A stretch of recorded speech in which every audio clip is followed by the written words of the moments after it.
Thank you very much, dear moderator, distinguished members of the audience. I have been asked this question probably more than 100 times, and I think it requires another 2-day workshop to give you a comprehensive answer. So I'm only given 5 minutes, so bear with me. I think when we think about AI and how AI will affect the whole ecosystem, it will create some impact commercially and also in other areas.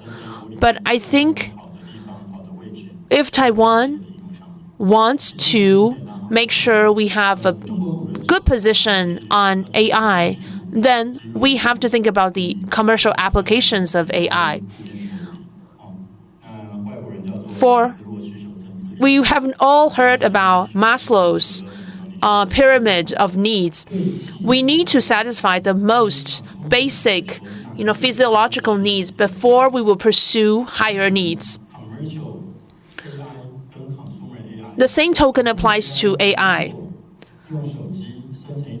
Consumer AI, for example, being able to generate a picture with our iPhone or cell phone. This is something that's interesting, but it only amounts to pictures that you will send to other people. But for commercial AI, the success of commercial AI can determine the make or break of a company. And that is the market that Taiwanese suppliers need to venture into. Indeed, Taiwan has been very successful and very well known in hardware manufacturing. This has given us very stable revenue stream. However, looking ahead, we don't want to be just a certain revenue contributor from, for example, microphone, from PCs, from different hardware devices. We want to obtain long-term sustainable competitive strength, and these come from commercial applications. For consumer AI applications, it's something interesting and nice to have. But for commercial AI applications, those tend to be must-have. So we need to focus on this market. Taiwanese companies need to think about how to understand the commercial needs of AIs. What are the must-have commercial AI applications that companies need? And we need to focus our strategies and resources on developing these. This type of development, this type of change will also push up our hardware revenue. So consumers, of course, are very important. People have been talking about Acer's AI PC, iPhones, but these are nice to have. But what about life and death? What about commercial AI applications? These are very important and critical that we need to venture into. Again, I have got this question multiple times. AI PC is one of the hottest topics in COMPUTEX this year. And I'm sure that our media friends have heard a lot of statements about this being the year zero of this and that. But a lot of times, year zero is really not only the beginning, but also the end of a trend.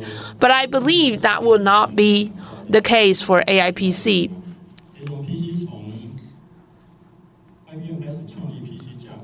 The PC structure was created by IBM. And then all the way to 2009, we've seen nonstop growth of PC markets. There are two most explosive growth. The first time was the growth of the internet, and the second time was the growth of Wi-Fi.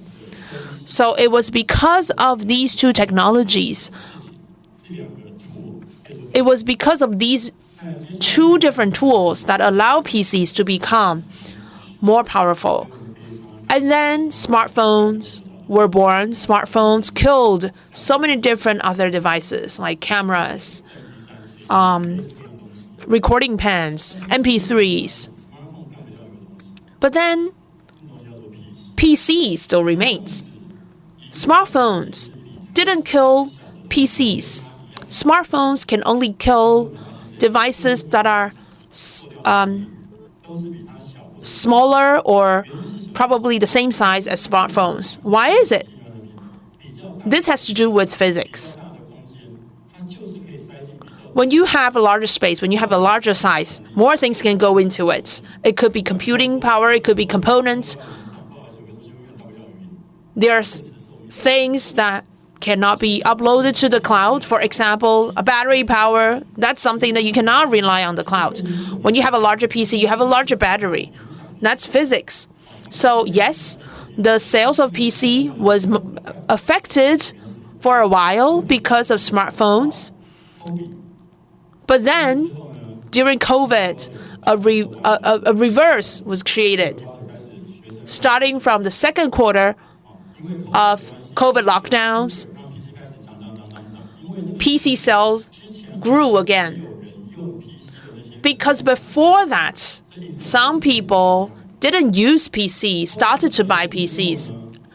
After COVID ended, we realized that there was overstocking. So during the past 2 years, there were a lot of destocking.